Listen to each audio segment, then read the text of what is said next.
Assalamu Walaikum. In this video, how to make a logo transparent in Photopea. Let's begin. First of all, open your document or logo file, then click, then open.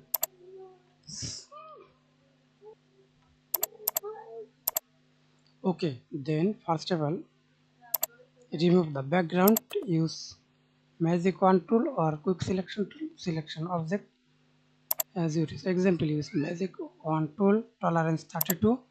Then select single color, then automatically selected white color, and you use multiple selection, then click in here. Then press delete on your keyboard. Press Ctrl D. See this transparent logo. See this opacity. Change opacity. Then go to File, Export as, find PNG. Name PNG. Save. That's it. Thanks for watching video. Please subscribe to my channel. Like, comment, share.